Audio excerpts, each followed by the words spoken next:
The apprenticeship model is really viewing our kids as capable of growth and change when they are not doing what they're supposed to, when they are having a tantrum or a meltdown, or they're being defiant, or they're just getting bad grades, or whatever is going on.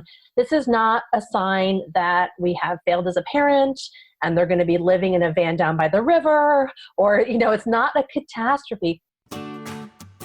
Hello and welcome to the Sunshine Parenting Podcast, where each week we talk about ideas for raising kids who become thriving adults.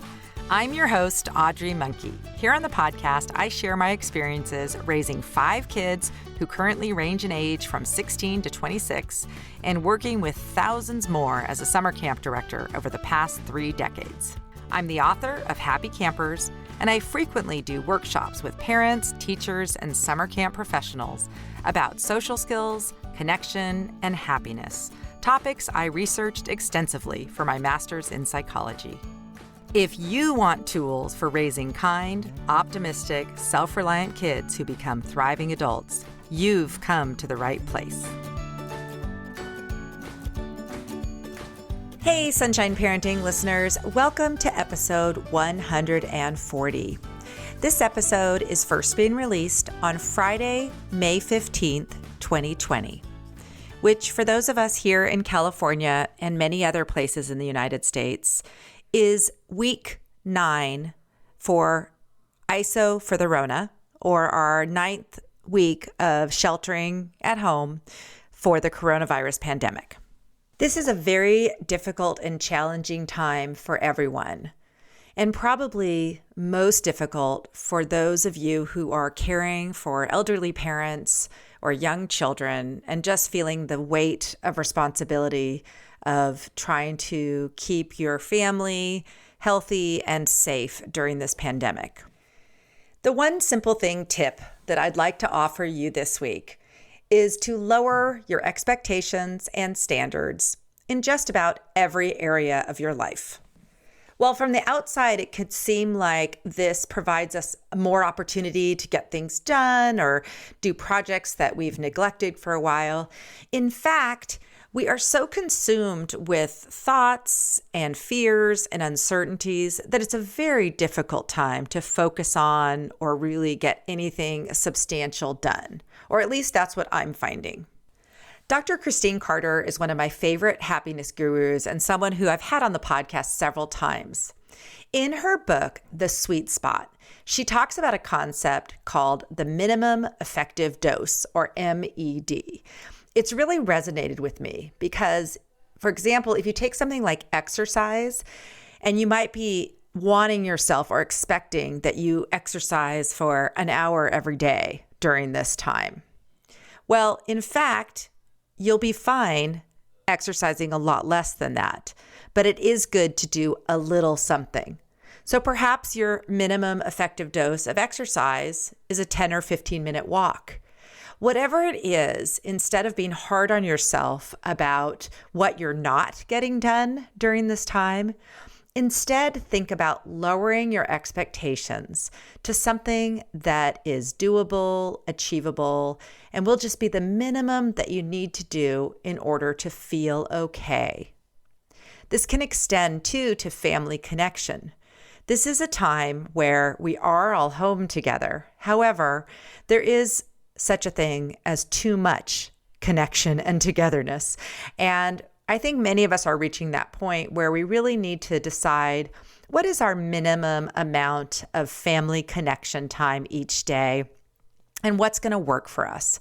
If it's just gathering around the dinner table and chatting and connecting then, that might be enough. If your kids are younger, you're going to be connecting with them a whole lot more. In any case, be easy on yourself. This is a really challenging time, and it is clear now that this is definitely more of a marathon than a sprint.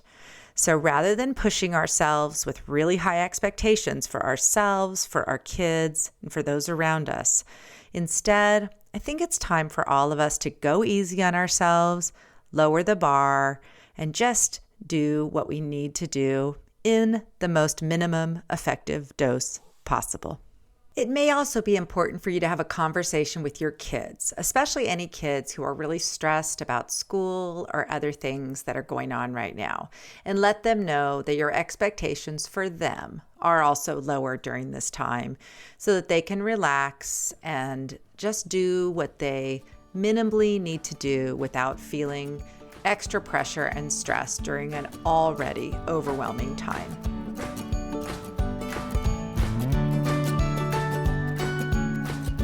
My guest on the podcast this week is Katherine Reynolds Lewis. Katherine is an independent journalist, author, and speaker who's based in the Washington, D.C. area. Katherine's award-winning book, The Good News About Bad Behavior, explains why modern kids are so undisciplined, and she tells the stories of innovators who are rebuilding lost self-regulation, resolving family conflict, and changing the trajectory of young lives.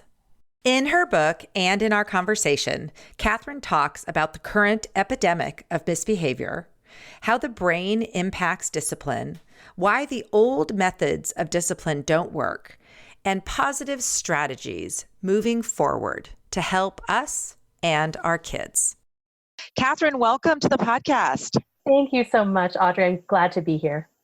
So tell my listeners just a little bit about your background and how you came to be a parenting coach, author, writer, all that good stuff. So I'm a journalist, and I used to cover business and politics. And then once I had kids, I got very interested in parenting and psychology and child development.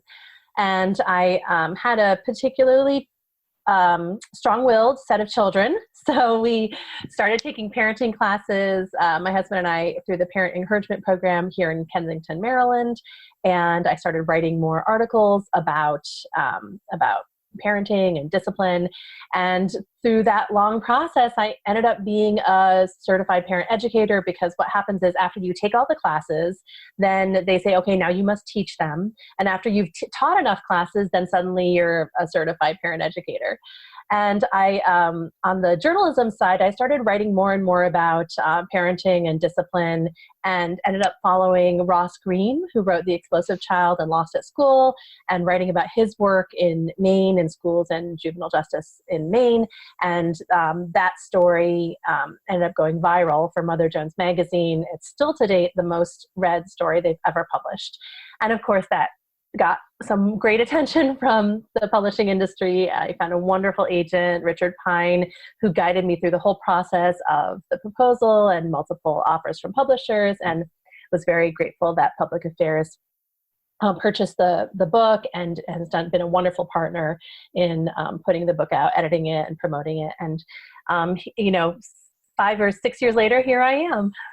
That's so awesome. So the book came out last year, right, in 2019? In paperback and hardcover, it was 2018. Okay, yeah. So 2018 and 2019. And you've been then, since it came out, speaking about it. And where do you do most of your speaking these days? Well, these days, mostly on a webinar, but previously it was mostly through schools. So I often speak to a school community or a parent speaker series, although I also have done some speaking through community groups that are working on kids' resilience, mental health, those sort of broader well-being topics. Well, I was really very interested in just kind of some of the main ideas of your book. And I think one of the most important is that thing that, kind of we always say that every generation thinks like this generation of kids is the worst behaved ever. And we always say, well, I would never have, talked back to my parents like my kids do, or that kind of thing. Explain why it actually is true that kids today do not behave as well as kids from previous decades. Right. So when I first started this reporting, I had this idea of like, it must just be me, right? My kids are the one who are so strong-willed, who won't do what I say, who are getting in trouble at school. And then as I got more involved in the school, I realized, wait a minute, the Girl Scout troop that I'm leading, like the kids are always jumping out of their seats, or they're starting fights, or the Odyssey of Mind team that I'm coaching, I did a lot of school volunteering, the kids are always arguing back with me, or they're anxious, they're sort of always asking, when is mom going to come pick me up? And that's when I really got into the literature and did a huge Google scholar search and read hundreds of studies and became convinced that it is a real change. And there's two studies that I will just call out for you that I found really persuasive. One was actually looking at a group of Russian kindergartners, and they did an experiment that had been done 50 years ago, where psychologists come in and they ask kids to stand still and they time them. And then they tell them in a different set of circumstances, stand still because you are the sentry guarding the palace. And, they found that when kids are playing a game, they're able to control themselves much better, 3 or 4 times as long. In fact, they could stand still when they were told to do it as part of a game. However, the interesting piece of the study is that the kids today in modern Russia, and I contend modern America as well, had far less self-control than the kids 50 years ago. So something major has changed in our society across the world where kids just don't behave as well, or they don't comply with adult orders the way that they would have 40, 50 years ago. The other huge study that convinced me was from the National Institutes of Mental Health, and they took a representative sample of more than 10,000 children and looked at their mood and behavioral health, and they found 1 in 2 will have a mood or behavioral disorder by age 18. So we're talking anxiety, depression, ADHD, substance addiction. And to me, that was just the mind-blowing number. Every other child in my kids' kindergarten class, by the time they graduate, are going to be managing something pretty major. And I share this not to scare parents or be a fearmonger, but because I really think it makes the case for a totally different way of approaching our kids than maybe a lot of us intuitively thought we would be doing when we first became parents, or even, the tools and strategies that our parents used with us aren't going to work with this generation of kids. Yeah, it's interesting. As you were talking, I was thinking also, I believe so much also in how much kids learn from our modeling. And it just seems like just the self-regulation piece is an issue for adults right now as well. Oh, absolutely. And it's such an important insight. Yeah. Yeah. I just feel like that, a lot of it is if we can't show our kids how to appropriately handle difficult situations, that's hard for them too. I know there's one part of your book towards the end where you just talk about how kind of everything, a lot of it, this parenting stuff starts with needing to do some kind of self-reflection and figure out, not that it's our fault. Kids are the way they are, but there are things that we can do to positively influence them by kind of being more aware of our own triggers and kind of how we can respond more effectively in different situations and that kind of thing. Yeah, this came home to me really powerfully when I was came home after a tough day, and I was sort of banging around and saying I'm stressed, and don't bother me now, I'm stressed. And then a few hours later, I realized one of my kids was saying it to the other, like, you're being too noisy, you're stressing me out. And I thought, oh my gosh, I'm teaching my children that they should blame other people for their emotional response, right? And that there's nothing you can do about feeling stressed. And from that epiphany, I tried to then really model, talking out loud about what's going on in your body and your head and your heart, and showing kids, okay, we're running late to this event. I'm feeling myself getting stressed, and like my heart is racing faster, but I know I'm not going to be a safe driver if I'm not in control. So I'm going to take a deep breath.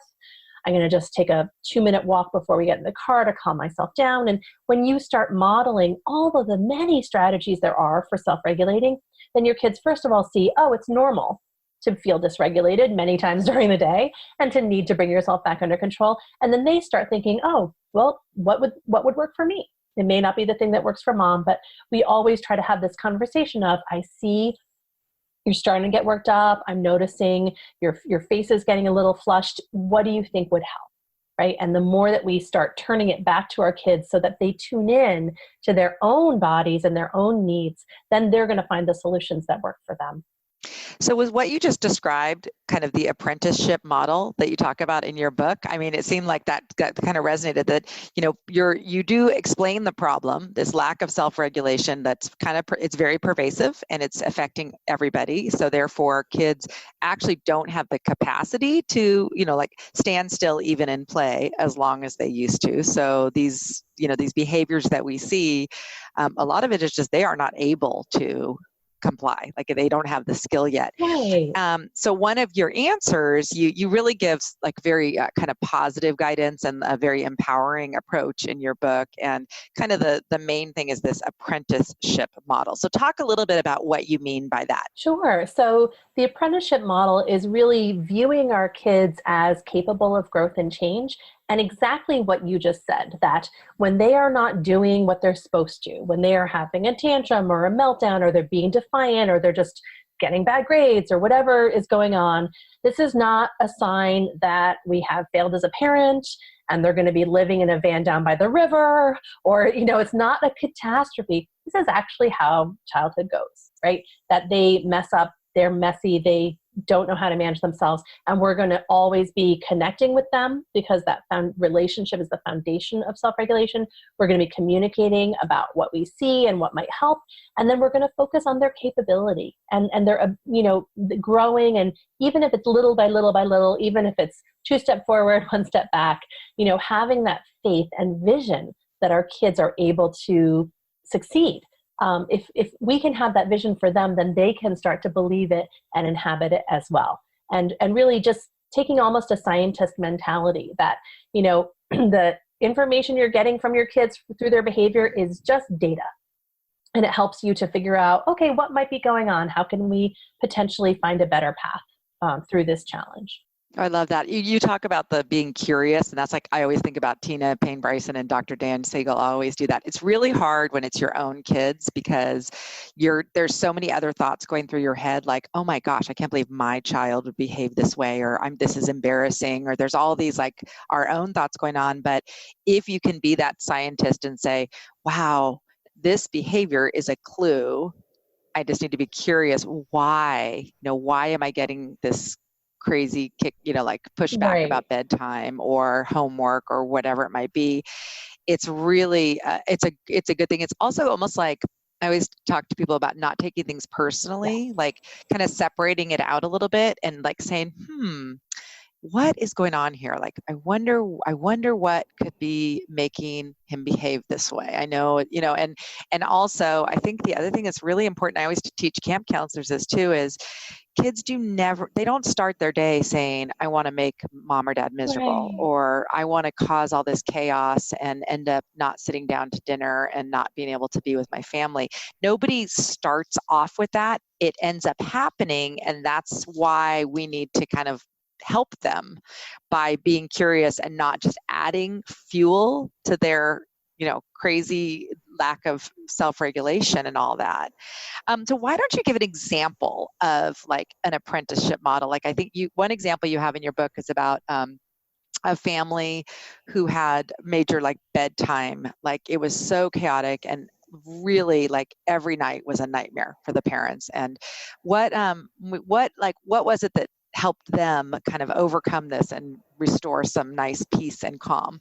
Sure. So that the family that was just having your usual, like kids get riled up at bedtime and then they sort of bounce off each other and no one's going to sleep. And I think the parents were like lying down on the floor and trying to get them to sleep that way. And, we have all been there, it's not easy at bedtime. And so the dad came up with this idea to play a game that the kids were robots. And he would program what mode the robots were supposed to operate in, and they would go through the bedtime routine, hopping like a kangaroo or beep-bopping, or whatever the mode was that he was setting. And because it was fun, because he was connected, so the apprenticeship model is these 3 C's: connection, communication, and capability building. So he was connected with them at their level of fun, right? Communicating about what was next that the robot was supposed to do, and then really acting, what, if we do this in a fun way, of course they'll go to bed, even though it may not have gone well the previous 20 times. The dad having that faith and really focusing on letting them practice, letting them not be perfect, but move in the right direction, then it made bedtime easier. And I think so often parents are asking, authors like us, like, what do I do? What's the technique that will make my kid be perfect, right? That will make them finally do what they need to do in the situation. But it really comes down to that relationship between you and your child. And, I think that if you or I were in someone's home, like we still wouldn't have all of the clues that the parent has. to really understand the dynamics and what might help and what might be the underlying issue.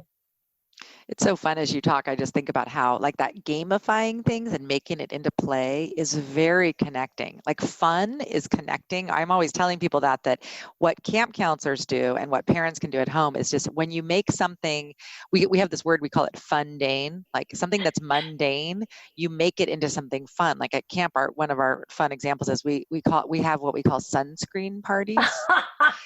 And something that is like, I know even with my kids, I mean, most kids do not like getting sunscreen put on or putting it on themselves or anything. And so it's kind of a big headache, but when you're outdoors and at camp, you need a lot of sunscreen. And so we'll have these, like they'll have contests. We do like games where we give to 4 kids all the same amount of sunscreen. We'll do this at our assembly and they all have to try to, whoever rubs it all in first, like wins the sunscreen. Great. And then the counselors will take that to their cabins, or they'll do like a chain of people all doing each other's shoulders. And but it's like, that when you're telling that story about the robot and everything, if you can think of a fun way, and you don't have to be super creative to do that, but just make something. Timing things often gets kids super excited. Like, wow, yesterday you got your pajamas on and brushed your teeth and were ready in bed to read in 8 minutes. I don't think you can go any faster than that. That was like really, really fast. And then next thing you know, you're sitting there and watching your kids like scramble around running. And it's not like tricking them. It's fun for them. You've made it so that something that happens every day and is mundane suddenly is like appealing and kind of fun. Right. And, I think another way to make it fun, kids just are so silly. They love games. They love silliness. So, we also have the dance party cleaning, model, or, speaking in a funny accent, or, if sometimes we'll pretend to throw a fancy dinner party and my kids get into it. Like they want to wear their, the dresses and the suit with the tie. And yes, it takes 3 times as long because they have to get dressed, but they enjoy it so much more. And I think often, the really earnest advice that is in my book and your book as well, like we take it so seriously. We want to get it right. But sometimes if we can just lighten up as parents, have a little faith, and make it silly and playful, like that's going to be the most effective way to just change the script a little bit. So the kids aren't getting a long lecture, or they're not earnestly sharing their feelings, right? They're just playing the game. Yeah, I love that. I think it's really reassuring. I think a lot of times too, if parents just think about, would you talk to your friend this way? Right. I know that sounds like a weird thing, but like if someone's not meeting your expectation, or a friend, you feel like they're not listening to you, you wouldn't start nagging. You would probably be like, gosh, I really wonder why they're not doing this. And you might just say, hey, I'm feeling like you're not really hearing me right now. What's going on? Like you might be kinder in the way you ask. So sometimes it's just a matter of like using things that you already use with other relationships more in your parent-child relationship. Yes, absolutely. And, when I teach the apprenticeship model to parents, they sometimes say, oh my gosh, this is so great. Does it work on spouses? So yes, it works on spouses because everyone wants to feel that connection. They want to be listened to, have respectful communication, and they want to be seen as capable of growth. So it's just sort of the basics of, respectful communication, but, deployed to a child. Yeah. Another thing in your book that really resonated with me, and something that I'm often talking to parents about, is just that kind of that capability piece, or that actually making sure our kids know that they are valued and important contributors to our homes. So can you talk a little bit about how that actually helps kids with their self-regulation and just their well-being, just knowing that they're needed? Yes. Oh my gosh, it's so important. I think that we often as adults do so much to kind of take it off of our kids' plate, right? Or because we can do it faster and more efficiently and better, that we, our 2-year-olds, our 3-year-olds who are grabbing the broom and saying, I do it myself, or I want to help. Like we stamp down on that. And then we're surprised at 8 and 9 when they won't help us clean up, right? So if we can instead say, oh, great, I'm going to take the extra 20 minutes to teach you how to sweep, or spray a bottle to wash the windows, or chop up vegetables for salad, then it feeds that sense of belonging that is the deepest human need, to feel that we belong in our family, in our community, whatever group we're part of, that we're needed, and that we authentically contribute, right? Not just that, oh, thanks for pouring the water, but that, someone's enjoying the quesadilla that we made, or, likes the pretty flowers that we set out on the table, that sort of thing. Yeah, it's funny. That just reminded me of, so my youngest, he's now 16, but when he was like 10 or 11, twice in 1 year, I had other parents give him a compliment about his dishwashing and kitchen cleaning skills that he utilized at their homes. And it was so interesting to me because I was like, that was just something that we all, everyone kind of knows that we just all help with it here. We actually just all help is kind of our thing, and everyone kind of does different things. So it goes really fast. But it was interesting to me to just hear that was a unique skill, like that it stood out. Like to me, I was like, well, of course, when you're 11 years old, that to me, that's like, you better know how to clean your own dishes or put stuff away. But I thought it was like neat to me to hear that the contribution goes beyond your home. And I think that's sort of the ultimate goal. And you talk about in the book that this ability to self-regulate and do the right thing and get ourselves to bed on time and get our homework done, all these things that we actually need those skills in order to be successful in life outside of our homes and as adults. Right. And, it's the sad irony to me that these skills that you're talking about, the executive function skills of like staying organized, keeping track of belongings, putting together a bigger project, or executing all the little steps, those skills that you practice when you're cooking, right? Making a recipe or organizing the tool cabinet. Those skills are more important for success in school and life than IQ.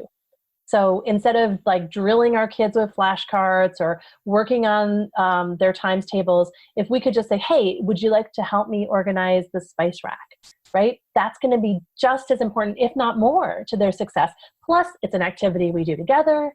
They're helping our home. There's so many things packed into these simple household tasks that we can do together, especially now more than ever, right? We have the opportunity to really be with our kids and teaching them these life skills that are building all those, neural connections in their prefrontal cortex and making them a good future college roommate, spouse, down the road. Oh my gosh, definitely.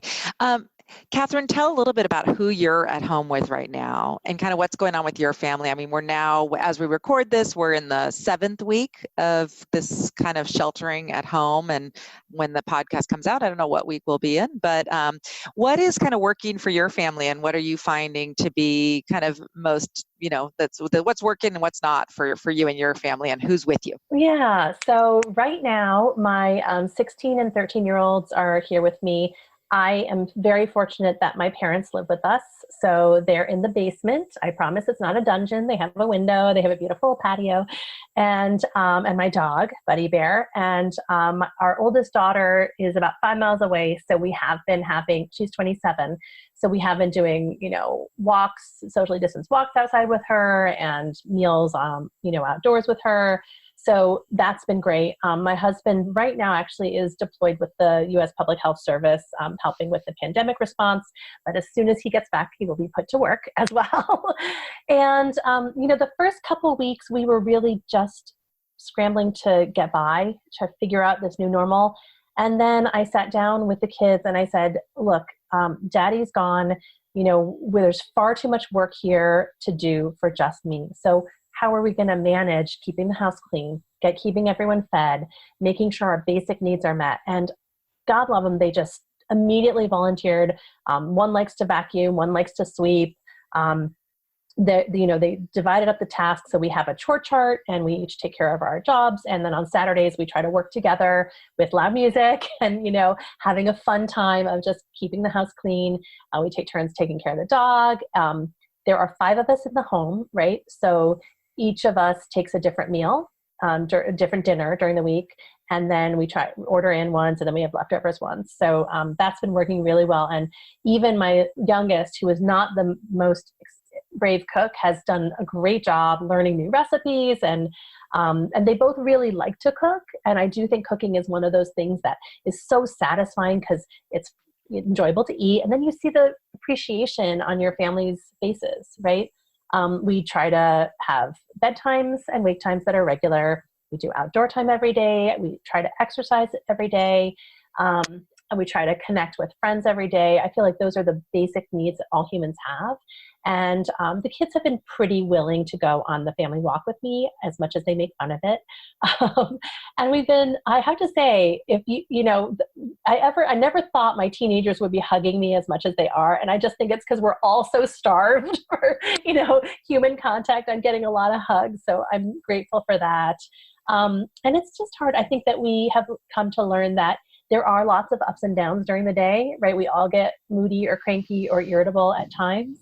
And so trying to just really give each other space when we need space and not reacting when someone else is in that mode of, I've just had it, or I just read too much news and I'm scared. We've been trying to really, give each other space for that. But it's hard. It's hard for everyone. And I feel really fortunate that we, have a safe home to live in. We have enough food. We have beautiful outdoor spaces that we can enjoy safely right now. So, and we have a dog. The dog has been a wonderful support for everyone's mental health. Have you heard about all the people who've gotten new pets during this? Yes. Actually, our oldest, our 27-year-old had been fostering a lot, and she fostered 2 kittens. So for a while they were the cutest things, and then they just did get adopted. But yeah, pets are huge right now. Yeah. My daughter, who's my 26-year-old, is actually sheltering with us. She normally lives 2.5 hours away. She's a teacher though, and she went remote, and we have more space here and everything. And she got a dog. So now I have this grand puppy in addition to our dog here, which has been really fun. So it's great.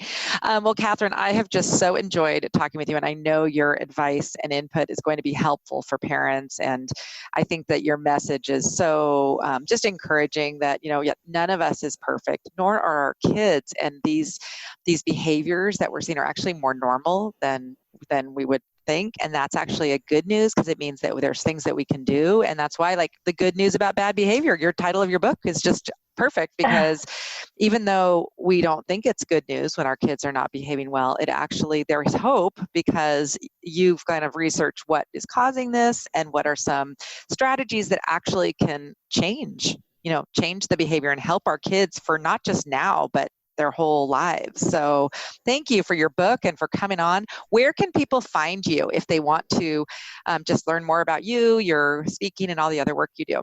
So my website is probably the best one-stop shop. It's katherinerlewis.com. And I'm on Twitter, Facebook, Instagram. You can sign up for my newsletter on the website. All of those links are there.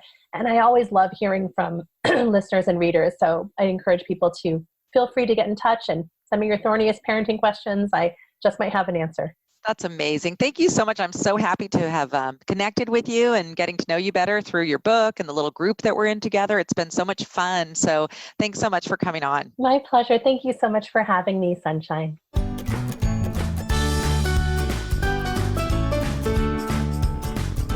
At the beginning of this episode for my One Simple Thing, I shared Christine Carter's concept of the minimum effective dose.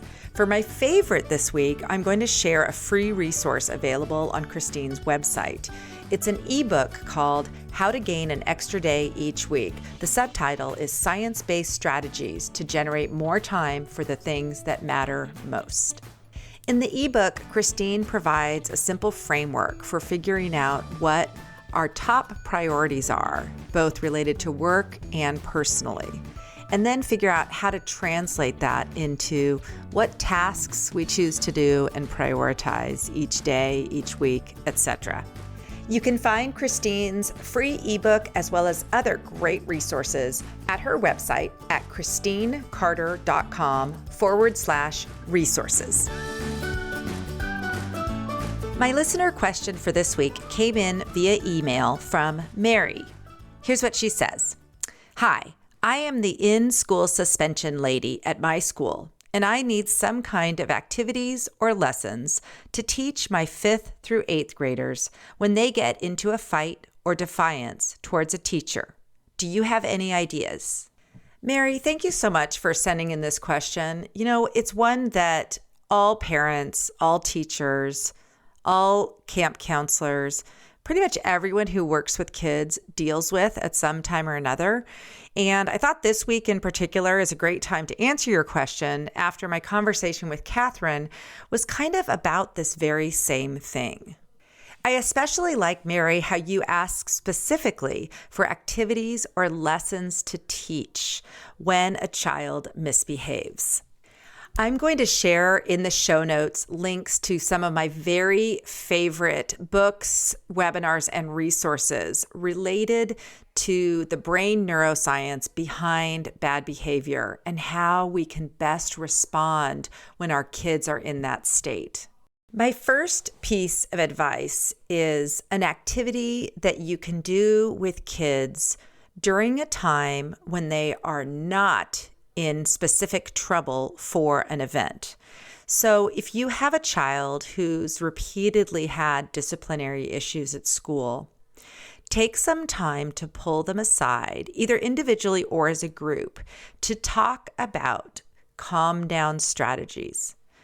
If kids can start to learn that they have some control over their response to different activities that happen around them, they start building their own self-regulation, which is, of course, our ultimate goal with kids, is not for them to need to be disciplined by us, but for them to actually learn to regulate their own behavior so that they don't require any external discipline. One tool that I've found effective for younger kids, and actually even older children, adolescents, and adults can benefit from, is to brainstorm what works for them to help them calm down. We're each uniquely wired, and different things help for different people. It can be, for some of us, some vigorous exercise can be helpful, or listening to a certain playlist, or going to a specific location. There's all different strategies that we need to figure out work for us in order to regulate ourselves and stop us from doing and saying things that we later regret. One of my good friends, Anisha, is the associate principal at a school, and she tends to have all the kids come to her regularly who are misbehaving in class. And what she does with her students is connect with them and let them know that she's there for them. So I know it's so hard, especially for teachers who have large classes or parents who have a lot of kids to manage, and especially during high stress times like now. You know, it's harder for us as the adults to regulate ourselves and to be able to look at a child and instead of getting angry with them for their behavior, instead looking at them with curiosity. Tina Payne Bryson and Dr. Dan Siegel teach a lot about this in their Whole Brain Child and No Drama Discipline. We really need to reframe the way we look at children's misbehavior and think about it more from the frame that their behavior is telling us that they need something. There's something that either a skill they need to learn or something that they need to feel connected. So rather than focusing so much in the moment on the symptom that we're seeing, which is the behavior, instead it's so much more important for us to get to the underlying reason for the behavior, which likely has to do with a feeling of a lack of connection or belonging, or some other underlying issue that the child has. So it's hard to access that compassion, and I would say it's even harder as a parent to access that compassion with our own kids, but it's what our kids need. Not for us to overlook the misbehavior, but to first focus on the underlying causes and then address the boundaries and behavior itself. For Mary and any other listeners who are interested, I'll put a link in the show notes for this episode to my conflict resolution wheel, which is basically different strategies that kids can think about when they're in some kind of conflict. Most misbehavior comes from some type of interpersonal thing that occurs that the child's response is inappropriate to. And so often a lot of the strategies that we need to better self-regulate have to do with how we respond to others and ways we learn to calm ourselves down. So Mary, I hope that's helpful to you. And I would love for listeners who have other resources that you'd like to add to my resource library, send me an email or let me know your best activities and strategies for helping with kids who are being defiant or having other kinds of disciplinary issues at school.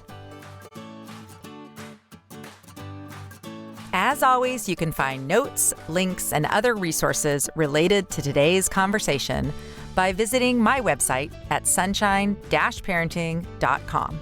While you're there, be sure to sign up for my email list so that you don't miss out on any of the great resources I have available for raising thriving kids. If you enjoyed this episode, I'd really appreciate you sharing it with a friend. Please take a moment to give Sunshine Parenting a rating or review on iTunes or wherever you listen to podcasts. Let's end with a quote from my book, Happy Campers. Regardless of your child's age, remember that their best practice ground for positive relationships starts with you at home. Siblings, cousins, and close family friends are our kids' first friends, and by coaching our kids through the ups and downs of those relationships, we are helping them gain important social skills that will benefit them throughout their lives. Seeing ourselves as our kids' friendship coaches reminds us that our most important job as parents is modeling and teaching our kids about how to form positive relationships. It is from parents that our children first learn how to connect with others. I'm Audrey Monkey. Thank you for joining me for the Sunshine Parenting Podcast. Join me again next week for more conversations about raising kids who become thriving adults.